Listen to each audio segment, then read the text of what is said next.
লায়লা ছোটবেলা থেকেই আলাদা ছিল। অন্য শিশুরা খেলত, হাসত, কিন্তু লায়লার চোখে সবসময় ছিল এক রহস্যময় ভয়।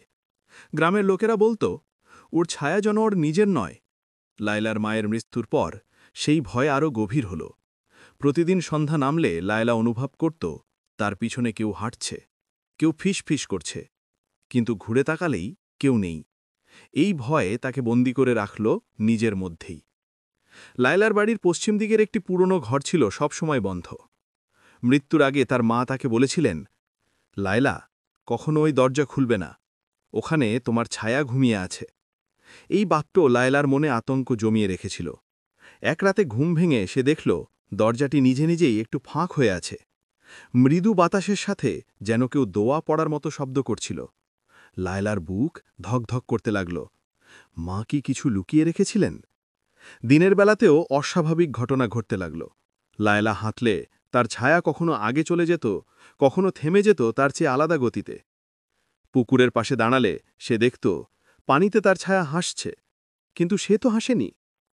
গ্রামের একজন বৃদ্ধা বলল, বাবু, তোমার ছায়া কোনোদিন মানুষের ছিল না, এটাকে কেউ বেঁধে রেখেছিল। এ কথা শুনে লায়লা কেঁপে উঠল। মধ্যরাতে লায়লা শুনল তার জানালার পাশে কেউ দাঁড়িয়ে ফিসফিস করছে, লায়লা, তুমি আমাকে কেন ভুলে গেলে? শরীর জমে গেল তার। জানালার ফাঁক দিয়ে দেখল এক লম্বা ছায়া তার ঘরের দেওয়ালে থেমে আছে, কিন্তু বাইরে কেউ নেই। তার মনে হল এ ছায়া তাকে কিছু বলতে চাইছে, কিন্তু সে কি শুনতে প্রস্তুত? গ্রামে এক জ্ঞানী ইমাম ছিলেন, নাম শাইখ ফারুক। লায়লা তার কাছে গিয়ে কাঁদতে লাগল, হুজুর, আমার ছায়া আমাকে কেন অনুসরণ করছে? শাইখ ফারুক চোখ বন্ধ করে বললেন, ছায়া যখন স্বাধীন হয়ে যায়, তা হয় মানুষের ভুলের কারণে অথবা অদৃশ্য জীবের স্পর্শে। ইমাম বললেন, তুমি কোনো গোপন শক্তির সাথে বাঁধা, তোমার মা কিছু লুকিয়েছিলেন।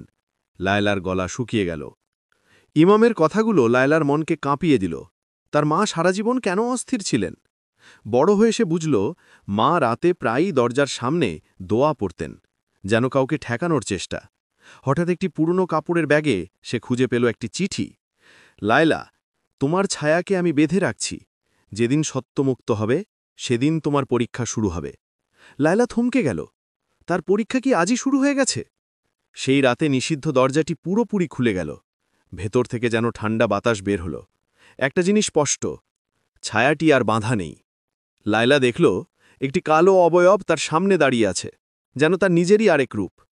অবয়বটি বলল, আমি ছিলাম বন্দী, এবার আমাকে অনুসরণ করতে হবে। লায়লা ভয় হলেও বুঝল পালানোর আর পথ নেই। ছায়াটি বলল, তোমার মায়ের ভুলে আমি বন্দী ছিলাম, এবার তোমাকে আমার অসম্পূর্ণ পথ সম্পূর্ণ করতে হবে। লায়লার মাথা ঘুরে গেল। সে বলল, আমি কিছু জানি না। ছায়াটি উত্তর দিল, জানতে হবে, নতুবা তুমি কখনো মুক্ত হবে না। লায়লা অনুভব করল তার জীবন আর আগের মতো থাকবে না। এ যেন কোনো অদৃশ্য শক্তির পরীক্ষা। লায়লা ছায়ার নির্দেশে সেই পুরনো দরজার ভেতরে পা রাখল। ঘরটি ছিল ধুলোয়, পুরনো তাবিজ, অদ্ভুত চিহ্নে ভরা। মোমবাতি নিজে নিজে জ্বলে উঠল। ভেতরে দেওয়ালে লেখা, যা তুমি খুঁজছ তা তোমার রক্তেই লুকানো। লায়লার চোখে অন্ধকার নেমে এলো, আর ছায়াটি তাকে নিয়ে গেল আরও গভীর রহস্যের দিকে। লায়লা বুঝল এটা শুধু ছায়ার ব্যাপার নয়, এটা তার বংশের একটি অদৃশ্য গোপন ইতিহাস। ছায়াটি বলল, এখন তোমাকে সিদ্ধান্ত নিতে হবে, সত্য জানতে চাও নাকি আবার আগের জীবনে ফিরতে চাও। লায়লার বুক ধুকপুক করছিল, কারণ সত্যের দরজা খুললে ফিরে যাওয়ার পথ থাকত না। আর সে অনুভব করল এখন সামনে আসছে আরও গভীর বিপদ। সেই রাতেই লায়লা অনুভব করল ঘরের ভেতরে কেউ হাঁটছে, কিন্তু দরজা জানালা সব বন্ধ। হঠাৎ তার কানের পাশে খুব মৃদু এক আওয়াজ শোনা গেল, তুমি একা নও। লায়লা ঘুম থেকে লাফিয়ে উঠল। অন্ধকারে ছায়াটা কিছুক্ষণের জন্য মানুষের অবয়ব নিল, তারপর মিলিয়ে গেল। সে বুঝতে পারল বিষয়টা আর সাধারণ নয়। আল্লাহর নামে দোয়া পড়তে পড়তে সে অপেক্ষা করতে লাগল ইয়াসিন ফিরবার। ইয়াসিন ফিরে এলো, ক্লান্ত মুখে। লায়লা কাঁপা কণ্ঠে সব বললে প্রথমে সে বিশ্বাস করতে চাইল না, কিন্তু হঠাৎ তাদের ঘরের কোণে রাখা কাঠের সিন্দুক নিজে নিজে কেঁপে উঠল। ইয়াসিনের চোখ বড় হয়ে গেল। সে বলল, লায়লা, এ তো আমাদের সাধ্যের বাইরে। প্রথমবারের মতো ইয়াসিন বুঝল লায়লা যে ছায়ার কথা বলছিল তা হয়তো সত্যিই আছে। পরদিন তারা ছুটে গেল পাড়ার সম্মানিত বৃদ্ধা ফাতিমার কাছে। মানুষ বলতো ফাতিমা ছিলেন অর্ধেক দুনিয়া, অর্ধেক আধ্যাত্মিক জগতের খবরদার নারী। তিনি লায়লার দিকে তাকিয়ে দীর্ঘশ্বাস ফেললেন। তোমার চারপাশে যে ছায়া দেখা দিচ্ছে তা কোনো সাধারণ অশরীরই নয়, এরা মানুষের দুর্বলতা খোঁজে। লায়লা ভয়ে জিজ্ঞাসা করল, আমি কি কিছু ভুল করেছি? ফাতিমা কঠিন কণ্ঠে বললেন, ভুল তুমি করনি, কিন্তু কেউ তোমার ক্ষতি চাইছে। ফাতিমা তাদের ঘরে এসে চারিদিকে ঘুরে দেখলেন। তিনি বললেন, তোমাদের ঘরের কিছু জিনিস আছে যা এখানে থাকা উচিত নয়। লায়লা অবাক হয়ে তাকাল। ইয়াসিন চুপ। ফাতিমা সোজা গিয়ে সেই সিন্দুকটা স্পর্শ করলেন। সাথে সাথেই সিন্দুকের ভেতর থেকে শীতল বাতাস বের হল। তিনি বললেন, এটা কার হাতে প্রথম আসে? ইয়াসিন ধীরে উত্তর দিল, এক অচেনা পথচারী আমায় দিয়েছিল প্রায় ৩ সপ্তাহ আগে। ফাতিমা মাথা নিচু করলেন, বুঝেছি, তোমাদের ছায়া সেদিন থেকেই প্রবেশ করেছে। সেই রাতেই ছায়াটা প্রথমবার তাদের সামনে পুরোপুরি রূপ নিল। এর কোনো চোখ ছিল না, কিন্তু ভয় তৈরি করার মতো উপস্থিতি ছিল। সে ফিসফিস করে বলল, আমার জিনিস ফিরিয়ে দাও। লায়লা আর ইয়াসিন স্তব্ধ। কিসের কথা বলছে ছায়া? এটা কি সেই অচেনা পথচারীর সিন্দুক, নাকি অন্য কিছু? বাসার বাতাস ভারী হয়ে উঠল, আর দরজাগুলো নিজে নিজে ধীর আওয়াজে বন্ধ হয়ে গেল। ভোরে সাহস করে ইয়াসিন সিন্দুক খুলল।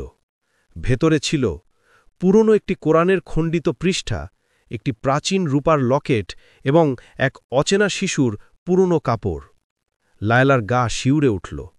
ফাতিমা গভীরভাবে দেখে বললেন, এই জিনিসগুলো হারাম কাজে ব্যবহৃত হয়েছিল, আর যে ওই সিন্দুক তোমাদের দিয়েছে সে আসলে বিপদ ফেরানোর জন্য তোমাদের ঘরকে বেছে নিয়েছে। লায়লার চোখে পানি এসে গেল। ইয়াসিন বলল, সেদিন ঝড়ের রাতে ওই লোকটা খুব ভয় পেয়েছিল। সে বলেছিল, এটা আর আমার কাছে রাখা যাবে না। তখনই সে সিন্দুকটা দিয়ে চলে গেল। ফাতিমা দীর্ঘশ্বাস ফেলে বললেন, সে হয়তো জিন বা ছায়ার টার্গেট ছিল, এখন সেই টার্গেট তোমাদের ঘরে এসে পড়েছে। লায়লা বুঝে গেল কোনো না কোনোভাবে তাদের জীবন এর সঙ্গে জড়িয়ে গেছে। ফাতিমা লায়লার কানে ফিসফিস করে বললেন, তোমার ঘরে যে ছায়া ঢুকেছে তা শুধু ভয় দেখাতে আসে না, এরা মানুষকে একসময় নিজেদের রাস্তায় নিয়ে যায়। লায়লা বলল, আমি কি বিপদে পড়েছি? ফাতিমা ভ্রু কুঁচকে বললেন, তোমরা দুজনেই বিপদে, কিন্তু আল্লাহর সাহায্য চাইলে কোনো ছায়া শক্তি পায় না। সেই রাতে ফাতিমা তাদের শেখালেন কিভাবে ঘরকে আল্লাহর নামে সুরক্ষিত করতে হয়। ইয়াসিন এবং লায়লা একসাথে দোয়া পড়তে লাগল। যতই তারা তিলাওয়াত করছিল, ঘরের অন্ধকার যেন পিছিয়ে যাচ্ছিল। এক মুহূর্তে ছায়াটা আবার দেখা দিল, কিন্তু এবার তার গর্জন ছিল দুর্বল। লায়লা প্রথমবার সাহস পেয়ে বলল, আল্লাহর নামে তোমার কোনো শক্তি নেই। রাতের শেষ প্রহরে ফাতিমা বললেন, দোয়া ও তিলাওয়াতের সামনে ছায়া টিকতে পারে না, কিন্তু এটাকে সম্পূর্ণ তাড়াতে হলে এর আসল উদ্দেশ্য জানতে হবে। লায়লা জিজ্ঞেস করল, এটা আমাদের কাছ থেকে কি চায়? ফাতিমা সিন্দুকের দিকে ইশারা করে বললেন, এই 3টি জিনিস যার মালিকের আত্মা এখনও অস্থির, সেই ছায়াকে পাঠাচ্ছে। ইয়াসিনের গলা শুকিয়ে গেল। লায়লা বুঝল বিপদের মূল এখনও সামনে। লায়লা বুঝতে পারল ছায়াটা তাকে বন্দী করতে নয়, বরং রক্ষা করতে এসেছিল। ছায়া তাকে বলল, তোমার ঘরে যে অশুভ শক্তি ঢুকেছিল তা তোমার স্বামী রাশিদের ভুল পথের ফল। লায়লা বিস্ময়ে বলল, রাশিদ, সে তো প্রতিদিন নামাজ পড়ে। ছায়া উত্তর দিল, নামাজ শুধু আল্লাহর কাছে প্রকাশ, কিন্তু মানুষের ভেতরের সত্য আলাদা। সে জানালো, রাশিদ লুকিয়ে জাদুকরের কাছে গিয়েছিল ধনসম্পদ পেতে। তার সেই ভুলের দরজা দিয়েই অশুভ শক্তি ঘরে প্রবেশ করেছিল। লায়লার চোখে নেমে এলো ভয় আর দুঃখের ছায়া। সে বুঝল সত্যিকারের অন্ধকার তার ঘরের মধ্যেই জন্ম নিচ্ছিল। রাশিদ প্রতিদিন তার স্ত্রীর কাছে শান্ত ও ধর্মপ্রাণ মানুষের মুখোশ পরে থাকলেও মনের গভীরে লুকিয়েছিল অদম্য লোভ। ব্যবসায় ক্ষতি হওয়ার পর সে ভুল পথে পা বাড়ায়। এক ভবঘুরে জাদুকর তাকে বলেছিল, একটা গোপন মন্ত্র নাও, ধনসম্পদ তোমার পা চুম্বন করবে। রাশিদ সেই মন্ত্র ব্যবহার করতেই তার ঘরের চারপাশে অদ্ভুত উপস্থিতি দেখা দিতে থাকে। লায়লা প্রথমে ভাবত নিজের ভুল দেখছে, কিন্তু সত্য ছিল রাশিদের সেই কাজেই ছায়ারা আকৃষ্ট হয়েছিল। লায়লা এখন বুঝতে পারল কেন তাকে ছায়াবন্দী করে রেখেছিল। সে ছিল ঘরের একমাত্র নির্মল হৃদয়। ছায়া লায়লাকে বলল, তুমি যদি চাও এই ঘরকে মুক্ত করতে পারো, কিন্তু তোমার ইচ্ছা শক্তি থাকতে হবে। লায়লা কাঁপা কণ্ঠে বলল, আমি আল্লাহর সন্তুষ্টির জন্য সব করব। ছায়া মাথা নত করল, তোমার পবিত্রতা অশুভ শক্তিকে দুর্বল করে। সেই রাতে লায়লা চোখ বন্ধ করে দোয়া করল, হে আল্লাহ, আমাকে শক্তি দাও, আমার স্বামীকে সঠিক পথে ফেরাও। তার চোখের পানি যখন মাটিতে পড়ল, ছায়া বলল, তোমার কান্নার আলোয় অন্ধকার পিছু হটছে। লায়লা বুঝল এই যুদ্ধে অস্ত্র হল তার হৃদয়ের সত্যতা। অতঃপর ছায়া লায়লাকে নিয়ে ঘরের সেই অংশে গেল যেখানে রাশিদ জাদুর বস্তু লুকিয়ে রেখেছিল। এক পুরনো কাঠের বাক্সে ছিল রক্তিম দাগের একটি তাবিজ, 2টি অদ্ভুত কালির দাগ এবং এক ঝাপসা লিটি। লায়লা বাক্সটা দেখেই ভয়ে পিছু হটল। ছায়া বলল, এই তাবিজই তোমার ঘরে বিপদ ডেকে এনেছে। লায়লা হাত তুলল, আমি এগুলো ধ্বংস করব। বাক্স খুলতেই ঘরে তীব্র হাওয়া বইল, দেয়ালের ছায়াগুলো বিকৃত হয়ে উঠল। লায়লা প্রথমবার বুঝল এটা শুধু জিন বা ছায়ার খেলা নয়, এটা ছিল রাশিদের ভুল আকাঙ্ক্ষার ফল। রাশিদ ঘরে ফিরে সব দেখল। তার স্ত্রী দাঁড়িয়ে আছে ছায়ার সামনে, আর সে যেসব অশুভ বস্তু লুকিয়েছিল সব ধরা পড়ে গেছে। ভয়ে হাঁটু গেড়ে বসে রাশিদ কাঁদতে লাগল, লায়লা, আমায় মাফ করো, আমি ভুল করেছি, আল্লাহ আমাকে শাস্তি দেবেন। লায়লা তার কাঁদা চোখে তাকিয়ে বলল, তৌবা করো রাশিদ, ধনলোভের বদলে আল্লাহর উপর ভরসা রাখো। রাশিদ সেজদায় পড়ে বলল, আমি কখনো সেই পথে ফিরব না। ছায়া পাশে দাঁড়িয়ে বলল, মানুষ ভুল করলে পতন আসে, আর তৌবা করলে মুক্তি। রাশিদের তৌবার পর ছায়া ধীরে ধীরে মিলিয়ে যেতে লাগল। বিদায়বেলায় বলল, লায়লা, তোমার ঈমান এই ঘরকে রক্ষা করেছে, আল্লাহ তোমাদের প্রতি রহমত বর্ষণ করুন। ঘর শান্ত হয়ে গেল, বাতাসের গন্ধ বদলে গেল। লায়লা জানল অন্ধকার কখনো তাকে পরাজিত করতে পারেনি, তার হৃদয়ের সত্য আর ধৈর্যই ছিল বিজয়ের কারণ। নামটি এমন আরও রহস্য আধ্যাত্মিক কাহিনী পেতে আপনারা সাবস্ক্রাইব করুন ইতিহাসের রহস্য ভুবন। আপনার মতামত কমেন্টে জানাতে ভুলবেন না।